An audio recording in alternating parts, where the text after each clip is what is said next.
बिस्मिल्लाहिर्रहमानिर्रहीम। अस्सलाम वालेकुम स्टूडेंट्स, कैसे हैं आप लोग? उम्मीद है आप लोग खैरियत से होंगे। अल्लाह पाक से दुआ है कि अल्लाह पाक हम सब मुसलमानों को अपनी अमान में रखे। जी, आज का लेक्चर टॉपिक जो है उर्दू ग्रामर में से लिया गया है, कवायद है और उसकी बेसिक जो हैं कवायद, यहाँ से शुरुआत कवायद की होती है, वो टॉपिक्स आज आप लोगों को करवाऊँगी।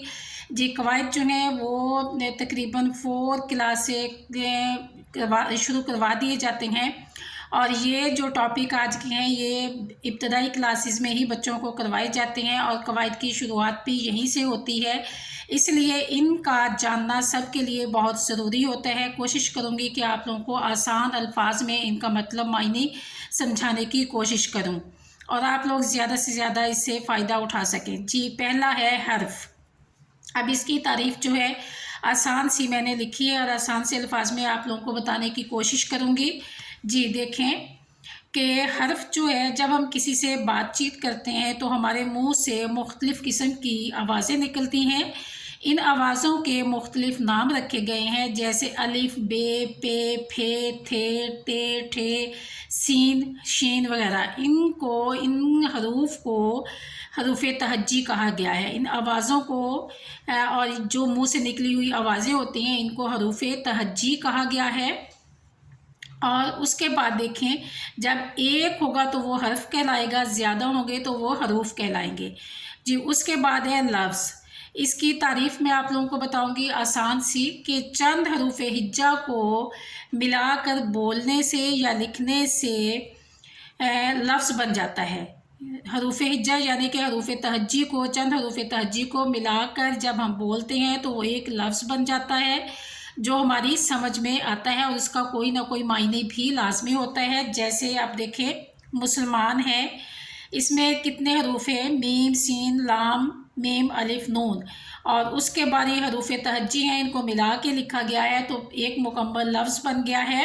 और इसी तरह से हे, मीम, हम, और इसी तरह से जीम, बे, जब, ये 2 हरूफ तहज्जी को मिलाया गया है तो एक लफ्ज़ बन गया है। उसके बाद मैं आप लोगों को बताऊंगी कि लफ्ज़ की कितनी किस्में होती हैं। जी, लफ्ज़ की 2 किस्में होती हैं, कलमा और मोहमिल। जी, पहला देखें, कलमा है।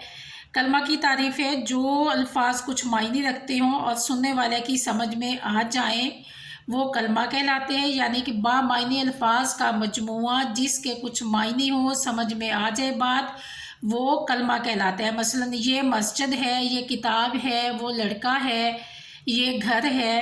अब देखें, इनका एक प्रॉपर मायने है तो ये हमारी समझ में आ रहे हैं तो ये कलमा है। और इसकी दूसरी किस्म जो है वो है मोहमिल।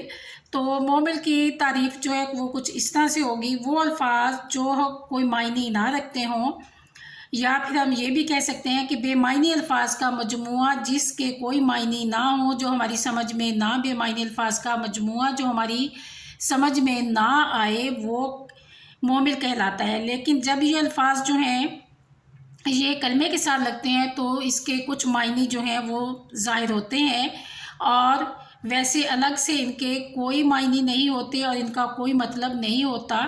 जैसे है वानी, सर्फ, वोटी। अब इसको जब हम कलमा के साथ लगाएंगे, जैसे पानी, वानी, रोटी, वोटी, और उसके बाद है सौदा, सलफ़, तो इनके कुछ मायने जो हैं वो समझ में आ रहे हैं, यानी कि कलमे के साथ लगने से ये जुमले में शामिल हो जाते हैं।